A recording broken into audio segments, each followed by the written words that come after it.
महात्मा विदुर से महाराजा धीराज धृतराष्ट्र पूछ रहे थे। 8 प्रश्न पूछा है। 8 प्रश्न कि मनुष्य के सुंदर रूप को, मनुष्य की सुंदरता को, मनुष्य की जवानी को, मनुष्य के शरीर की चमक दमक को नष्ट करने वाला कौन है? ध्यान देना इस बात पर। ये पहला प्रश्न। दूसरा प्रश्न कि मनुष्य के भीतर जो धैर्य है, इस धैर्य को तोड़ने वाला कौन है? धैर्य कैसे टूट जाता है? धीरज कैसे खत्म होता है? उसका क्या कारण होता है? तीसरा प्रश्न, बहुत अच्छे प्रश्न है, संभाल के याद रखना। 8 प्रश्न।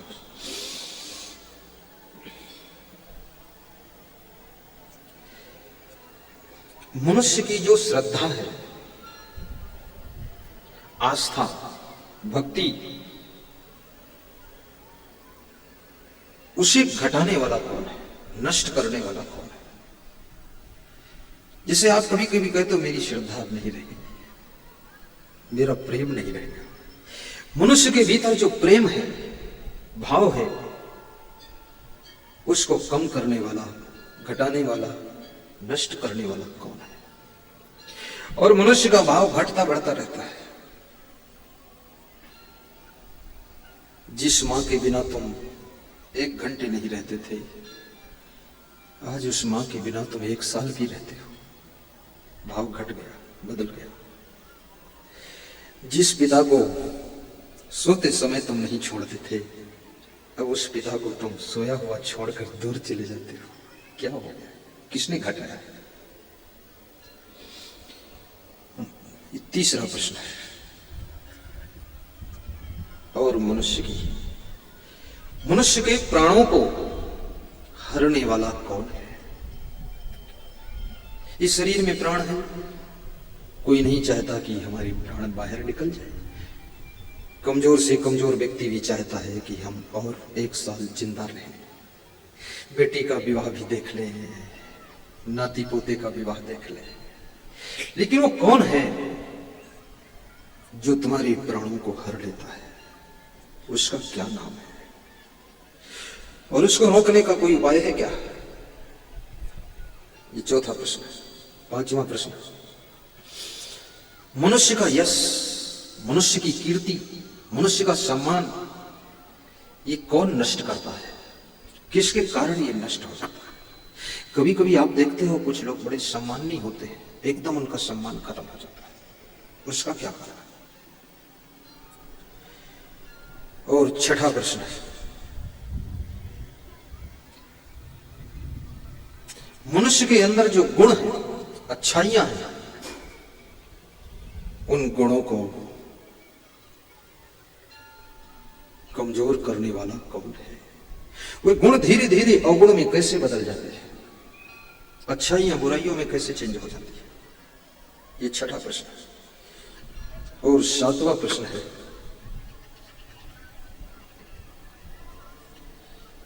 मनुष्य को लक्ष्मी कैसे छोड़कर चली जाती है? कभी कभी आपने देखा होगा कि कोई धनवान व्यक्ति है, अचानक उसके घर में गरीबी आने लग जाती है, सब खेल बिगड़ने लग जाता है। उसका क्या कारण है? और 8वां प्रश्न, मनुष्य का सब कुछ छीनने वाला, अपहरण करने वाला, नष्ट करने वाला कौन है? मनुष्य को हीरो से जीरो पर पहुंचाने वाला कौन है? कौन सा वह शत्रु है जो मनुष्य को हीरो से जीरो बना देता है? आइए इन 8 प्रश्नों की यात्रा हम करते हैं। 8 प्रश्नों के उत्तर हम ढूंढते हैं, तलाश करते हैं।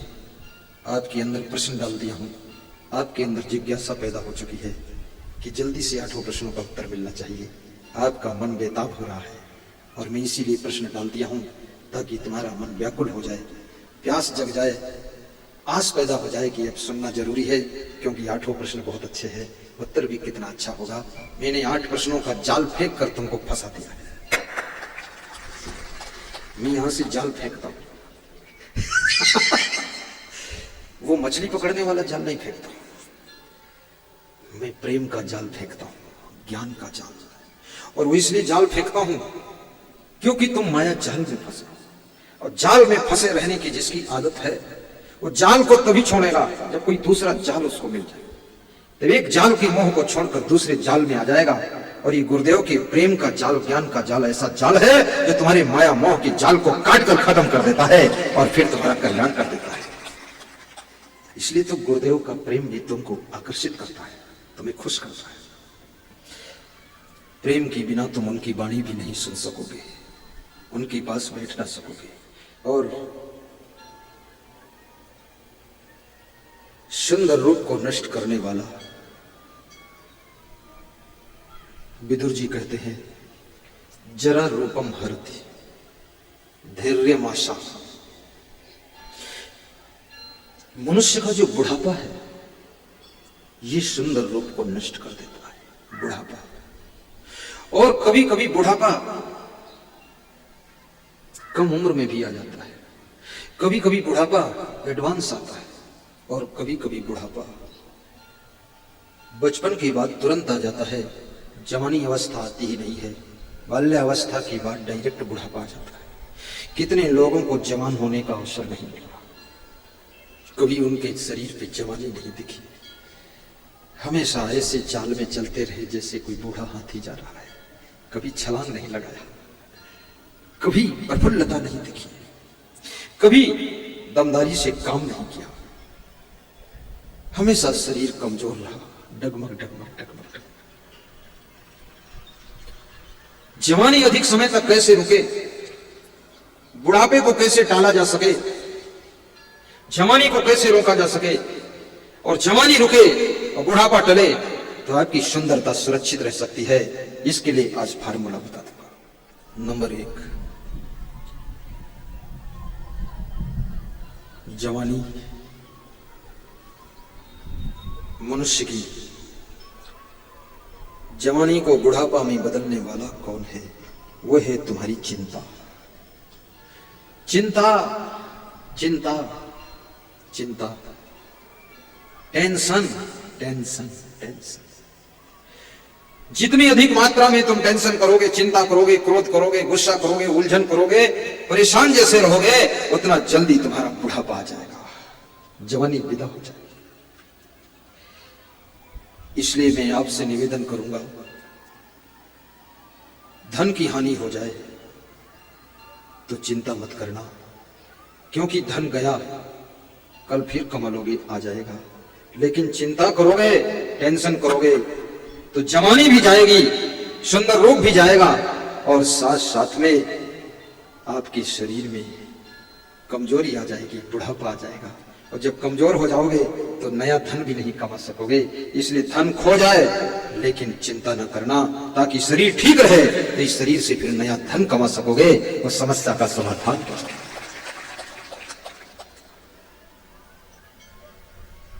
महात्मा विदुर ने चिंता के ऊपर एक बहुत अच्छी बात बताई है। और जिस व्यक्ति को चिंता होती है उसकी पहचान क्या होती है, पहचान बताता हूं। जिसको टेंशन होती है वो व्यक्ति जब अकेले बैठता है, बहुत उदास, निराश, उतरा हुआ चेहरा, ऐसा लगता है दुनिया के दुखों का मारा हुआ आत्मा है, ऐसे बैठता है। और चिंता मुक्त पुरुष की पहचान होती है, अकेले भी बैठेगा, उसके पास कुछ हो ना हो, लेकिन उसके चेहरे पर मधुर मुस्कान होगी, मुखमंडल पर हंसी होगी, खुशी होगी, और ऐसा लगेगा कि बहुत बड़े पैसों का मालिक है, क्या राजकुमार की तरह उसका जीवन होगा। याद रखना भाइयों बहनों, इस दुनिया में राजा के घर में जन्म हो ना हो, लेकिन कभी अपनी सोच को बदल दो तो भी राजकुमार जैसी जिंदगी का आनंद उठा सकते हो, राजकुमारी की जिंदगी का आनंद उठा सकते हो। मैं हिमाचल गया था तो एक साधु ने मुझसे कहा कि आपकी जिंदगी तो राजकुमारों जैसी। हमने कहा उससे और आगे ऊपर। बोले हर समय खुश रहते। हमने कहा कोई टेंशन ही नहीं। तो बोले बहुत सुखी हो, पूरे इस पंथ के अंदर सबसे सुखी जीव हो तुम। मैंने कहा मैं जीव नहीं हूं, जीव तो कीड़ा मकोड़ा। हंसी आई, खुशी आई। यहां हमारा क्या खोया है जिसे हम साथ में लेकर आए थे? यहां हम किस चीज के लिए रो रहे हैं जिसको हम साथ लेकर जा सकते हैं? न साथ कुछ लेकर आए थे तुम, न साथ कुछ लेकर जाओगे तुम, तो क्यों करते हो जिंदगी में गम? प्रसन्न होकर जियो, जो मिला सब यही मिला, जो खोया सब यही खोया, जो पाया तो यही पाया, और जो छोड़ूंगा तो यही छोड़ूंगा। यहां का खेल यही खत्म हो जाएगा, फिर चिंता करने की जरूरत क्या है? विदुर जी कहते हैं चिंता करने से 4 चीजें नष्ट हो जाती है। 4 चीजों का नुकसान, ध्यान से सुनना, याद कर लेना। संतापाद भ्रष्यते रूपम, संताप करने से, चिंता करने से मनुष्य का सुंदर रूप नष्ट हो जाता है। क्रीम पाउडर से तुम सुंदर न बन सकोगे। 80 साल की डोकरी को क्रीम पाउडर कितना ही लगा था। इसलिए जब कोई स्त्रियां बूढ़ी हो जाती ना तो क्रीम पाउडर को राम राम बोलते थे कि बस ठीक है। ये तो सब क्रीम पाउडर जो है 12 साल की उम्र से लेकर के 62 साल की उम्र तक रगड़ी चलती है, फिर काम खत्म, पैसा हजम, पाउडर खत्म। लेकिन बिना क्रीम पाउडर के भी आप सुंदर ना हो। आपने देखा होगा छोटे बच्चे को कितना सुंदर लगता है। क्यों? क्योंकि उसे कोई चिंता नहीं है। जब नींद आती है सो जाता है, ये भी चिंता नहीं कि मुझे कोई बिल्ली खा जाए। और इतना बड़ा जवान इंसान अगर चूहा निकल पड़े तो बेहोश हो जाता है, इतना डरपोक है। दरवाजा बंद है, कमरा बंद है, खिड़कियों में ग्रिल लगा हुआ है, फिर भी कितने लोगों को कमरे के अंदर भी डर लगता है। कहते हैं भूत प्रेत दिखाई दे रहा है। तो मैंने कहा दिखाई देता है तो स्वागत के साथ बैठाओ बेडरूम में। कह दो आइए बैठिए भूतनाथ। बोले बात नहीं हो सकती है। तो हमने कहा दिखाई कैसे देता है? आंख खोलो ना। बोले मेरी आंखों की बंद कर देता है, खुलने नहीं देता है। क्या झूठी बातें लोगों की है, भूत प्रेत की कल्पना करते हैं। संतापाद भ्रष्यति रूपम। अब चिंता कैसे मिटेगी? प्रवचन सुनने से चिंता मिटेगी। प्रवचन सुनो। पढ़ा लिखा कोई हो, चाहे अनपढ़ हो, चाहे धनपति हो, चाहे पत्नीपति हो, चाहे राष्ट्रपति हो, लेकिन चिंता को सत्संग केवल खत्म कर सकता है। सत्संग इसकी दवाई है। क्योंकि सत्संग से पूर्ण ज्ञान होगा, उस ज्ञान से तुम्हारी चिंता खत्म होगी। और सत्संग बहुत कम लोग सुनते हैं, फिल्म देखते हैं। सत्संग सुनेंगे 20 मिनट, फिल्म देखेंगे 2 घंटा। स्नान करेंगे 10 मिनट और गोबर में पड़े रहेंगे 2 घंटा। सफाई होगी कैसे? फिल्म तो बहुत टेंशन देगा आपको। ये जितनी फिल्में हैं, फिल्मों का अंजाम तुमने देखा है क्या होता? मैं तो कोई फिल्म आज तक देखा नहीं, फिर भी थोड़ा थोड़ा लोग बताते हैं तो सुनता हूं। तो उसमें कहीं तो कोई फायर मार रहा है, कोई गोली मार रहा है, कोई चाकू भोंक रहा है, कोई गर्दन काटे दे रहा है, कोई दांत पीस रहा है, किसी खून बह रहा है, और कोई लड़की लेकर भागा जा रहा है, कोई लड़की चिल्ला रही, कोई उसको खींच रहा है, कोई हीरोइन है, कोई हीरो है, मार काट, खींचा खींची, कटी कटोवर, भगदड़, यही सब उसके अंदर है। और इसको देख देख करके तुम्हारे मन को शांति कहां मिलने वाली है? जो थोड़ी शांति है वो भी नष्ट हो जाने वाली है। सत्संग सुनो तो मन शांत के सागर में डूबता चला जाएगा। सत्संग सुनो। संतापाद भ्रष्यति रूपम, संतापाद भ्रष्यति पम। और आत्मज्ञान प्राप्त करो, चिंता तब खत्म होगी। तुम शरीर नहीं हो, तुम स्त्री और पुरुष नहीं हो, तुम शुद्ध बुद्ध चैतन्य स्वरूप आत्मा हो। शरीर परिवर्तनशील है, रिश्ते नाते गोते कुल कुटुंबी सब छूटने वाले हैं। इस जीवन के पहले भी तुम थे, पर यह शरीर नहीं था, दूसरा शरीर था तुम्हारे साथ। और वहां पर तुम एक नए परिवार में रहते थे। वहां के माँ बाप अलग थे, तुम्हारे रिश्तेदार अलग थे, घर अलग था। और उस शरीर के पहले तुम और किसी तीसरे शरीर में थे। वो गांव अलग था, वो फैमिली अलग थी। वो तीसरे शरीर को छोड़ा तो दूसरा शरीर बनाया, दूसरा छोड़ा तो ये शरीर आज लेकर बैठे हो। और जब तीसरे शरीर में थे तो वहां की चिंता तुमको सता रही थी, उसको छोड़कर आए तो दूसरे शरीर में जहां थे उस फैमिली की चिंता सता रही थी, आज उसको छोड़कर यहाँ आए तो इस फैमिली की चिंता सता रही है। जिसको छोड़कर तुम जाते हो उस फैमिली की चिंता भी वहीं छूट जाती है और जहां पहुंचते वहां की चिंता लग जाती है। याद रखना, जिनकी चिंता करते हो वो भी छूट जाते हैं, चिंता करने वाले भी छूट जाते हैं, ये शरीर भी छूट जाता है, ये धन दौलत मकान दुकान सब छूट जाता, परिवार रिश्तेदार। इसलिए बिना चिंता की जिंदगी जियो, छूटेगा तो फिर भी, लेकिन आपको दुख नहीं होगा और आप सदैव सुंदर जवान बने। चिंता छोड़, मोह भी इतना मत कीजिए, ये मोह में सुख नहीं है, मोह से बचो। मोह भी चिंता को जन्म देता है, गलतियां चिंता को जन्म देती है, तुम्हारी भूल टेंशन को पैदा करती है, तुम्हारी गुस्सा तुमको चिंता की आग में ढकेलती है। मैं महाराष्ट्र में था तो एक सज्जन मिलने आए, बोले जिस मकान में तुम स्नान करते हो ये मकान भी मेरा ही है। तो हमने कहा तो दूसरे के हाथ में कैसे गया? बोले गुस्सा गुस्सा। मैंने कहा किससे गुस्सा किया? बोले बाप से। गुस्सा बाप से। तुमने कहा बाप ने क्या किया? बोले बाप गुस्सा हो गया। मैं गुस्सा, बाप गुस्सा, माँ गुस्सा, सबकी गुस्सा। कितने घरों में तो इतनी गुस्सा आती है लोगों को, सारी गुस्सा बर्तन सह लेते हैं, सामान सहते हैं। कितने घरों में देखो कुर्सी टूटी पड़ी है, गुस्सा में ही टूटी है।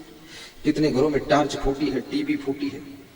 कितने घरों की स्त्रियां क्रोधी पति को पा करके रोज बैठ कर रोती है और क्रोधी पति के लिए शुभकामना करती है कि ये आइसक्रीम तो इतना ठंडी होती है, मेरे पति की खोपड़ी में घुस जा, इसकी खोपड़ी को ठंडा कर दे। इतना खतरनाक पति है, बिल्कुल शेर की तरह गरजता है, घर में प्रवेश करता है, होश उड़ जाते हैं लोगों के। कितने घरों में कितने पतियों को ऐसी पत्नी मिली है, बिल्कुल भस्मासुर, सनफन सनफन खनफन खनफन, चूड़ी अलग बजाती है, पायल अलग बजाती है, कुंडल भी बजाती है और पति की खोपड़ी भी बजाती है। पति भी भगवान से प्रार्थना करता है, काली देवी तू ही कुछ कर, मेरे घर में एक काली रहती, इसको ले जा अपने साथ। मत हैरान करना अपने पति को। गुस्सा करने से शरीर की हानि होगी, बुद्धि का स्मरण कम हो जाएगा, खुशी प्रसन्नता सुख सब जलकर राख हो जाएगा। किसके किसके टेंशन में तुम जलन करोगे, किसके किसके लिए तुम उलझन करोगे। संसार में सब प्रकार के लोग परिवार में रहते हैं। गम खाना भी सीखो, सहने की शक्ति बढ़ाओ, थोड़ा क्षमता ले लो, करुणा भाव से जियो। जिस परिवार के लोग एक दूसरे को देख करके प्रेम से इतना भर जाते हैं कि उनकी आंखों में आंसू डबडबा जाते हैं, उस परिवार में उन आंसुओं के जल से सबके भीतर के क्रोध की आग बुझ जाती है और करुणा की धारा पैदा हो जाती है।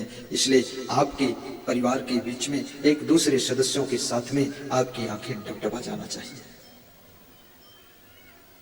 आंखों का जल तुम्हारे भीतर हृदय को भी कोमल कर देगा। थोड़ा रोना भी सीखो, इतना कठोर मत रहो, लेकिन बहुत ज्यादा रोना भी मत, क्योंकि कुछ काम भी करना है, हर समय बैठकर रोते रहो, व्यवस्था बिगड़ जाएगी। अभी एक डॉक्टर मुझको मिला तो कह रहा था पत्नी तो अच्छी है, तो हमने कहा प्रॉब्लम क्या है? बोले रोती ज्यादा है। तो हमने कहा कितना रोती है? बोले तादाद से ज्यादा। तो हमने कहा क्यों रोती है? बोले मैं आने में लेट हो जाऊं तो रोती है, खाने में लेट हो जाऊं तो रोती है, सोने में लेट हो जाऊं तो रोती है, और मैं अगर लेटा रहूं तो रोती है। लड़ाई नहीं करती, रो रो कर हमको उसने बहुत सुधार दिया। रोना भी एक ताकत है, रोना भी एक शक्ति है, रोना भी एक पावर है। रोने से भी किसी का सुधार हो जाए तो थोड़ा रो देना कोई बुरा नहीं है। और ये गुण स्त्रियों में बहुत होता है। स्त्रियों का अंतिम अस्त्र है रोना। पहला अस्त्र इनका होता है मुस्कुराना, उससे अगर तुम डील हो गए तो ठीक। दूसरा अस्त्र है तुम्हारे साथ हंसना, उससे अगर तुम एडजस्ट हो गए तो ठीक। तीसरा अस्त्र है तुमको डांटना, फिर भी ठीक हो गए तो ठीक, फिर भी नहीं हुए तो आखिरी ये राम बाण चलाती है, वो है रोना, तब तुम डूब जाओगे। कितने पति धराशायी हुए, इस बाण में सब घायल हो गए। ये अंतिम बाण है, लेकिन बहुत जल्दी इसको नहीं छोड़ती है। जब देखती है कोई बाण काम नहीं कर रहा तब ये बाण आता है। और ये जरूरी भी है, क्योंकि रो करके भी परिवार सुधर जाए। कृष्ण भगवान भी रोते थे, यशोदा जी रोती थी। कहते हैं कृष्ण भोजन करने के लिए बैठ गए।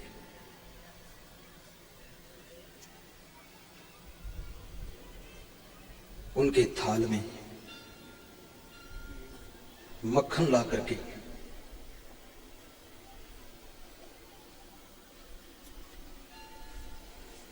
देवकी ने रख दिया। कृष्ण थाल छोड़कर चले गए।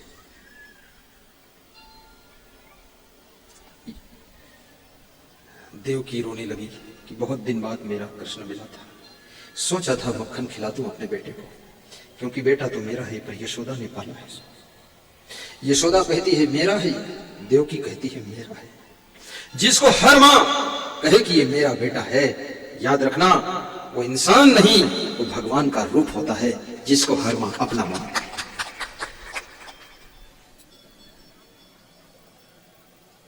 उद्धव देवकी के घर गई, देखा देवकी रो रही है, वासुदेव रो रहे हैं।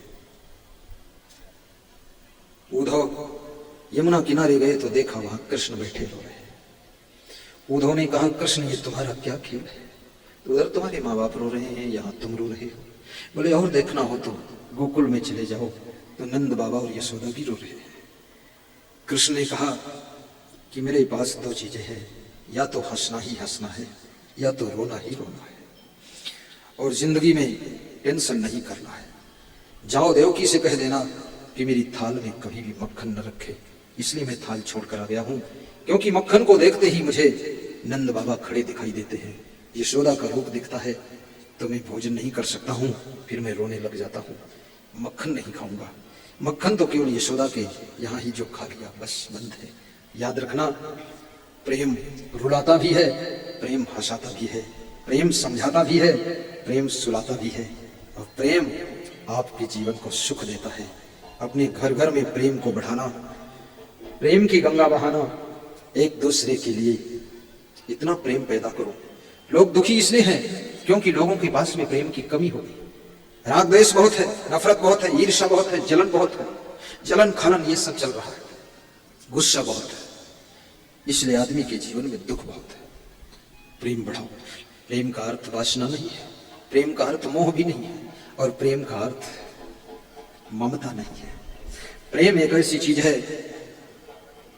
जिससे तुम प्रेम करोगे, यदि वो गलती करेगा तो तुम कहोगे ये गलत है, यदि वो अच्छा करेगा तो कहोगे अच्छा है। प्रेम यथावत देखता है, जैसा को तैसा देखता है। प्रेम के ऊपर कोई प्रकार की पट्टी नहीं चढ़ी होती है, लेकिन वासना और मोह और ममता, आसक्ति, ये तो आपकी आंखों पर पट्टी बांध देते हैं। जिसमें तुम्हें मोह हो जाएगा उसकी बुराइयां तुमको दिखेंगी, गलती नहीं दिखेगी। जिससे नफरत हो जाएगी उसकी अच्छाइयां तुम देख ना सकोगे, उसमें सब तुमको कमियां ही कमियां दिखाई देंगी। और याद रखना, जिस आदमी को गड्ढे की जगह सड़क दिखाई दे और सड़क की जगह गड्ढा दिखाई दे, तो उसकी तो दुर्दशा होनी ही होनी है। भैंस में बकरी दिखाई दे और बकरी में हथनी दिखाई दे, तो उसका हाल गड़बड़ होने वाला है। तो आदमी की यथार्थ दृष्टि तब होगी जब वो प्रेम में डूबा होगा, वासना में नहीं, मोह में नहीं, ममता में नहीं, आसक्ति में नहीं, इन सब से पार हो जाएगा केवल शुद्ध प्रेम। मोह को छोड़ना और जरा रूपम भारती, चिंता ना करना। चिंता करने से कम उम्र में ही बुढ़ापा आ जाता है। कितनी लड़कियां ससुराल जाती हैं, 7 साल के बाद ऐसा लगती है छोकरी बनकर गई थी और डोकरी बनकर लौट कर आई है, बिल्कुल झुके झुके चलती है और सब हालत खराब है। ये सब क्या कर रहे हो? इतना आफा काफा क्यों करते हो? इतना हैरानी क्यों? दूसरा, जवानी को अगर थोड़ा रोकना चाहते हो और बुढ़ापे को देर में आने देना चाहते हो, एक काम और करना, थोड़ा भोजन भोग से कम खाना, ठोस ठोस कर मत खाना। तुम कहते हो क्या करूं, स्वादिष्ट लगता है इसलिए खा लेता हूं। नहीं, स्वाद के लिए नहीं खाना है, जीने के लिए खाना। कितने लोग खाने के लिए जी रहे हैं और कितने लोग जीने के लिए खा रहे हैं। जीने के लिए खाओगे आपकी जवानी स्थिर रहेगी, बुढ़ापा देर में आएगा और खाने के लिए जियोगे तो रोज जरूरत से ज्यादा खा लोगे।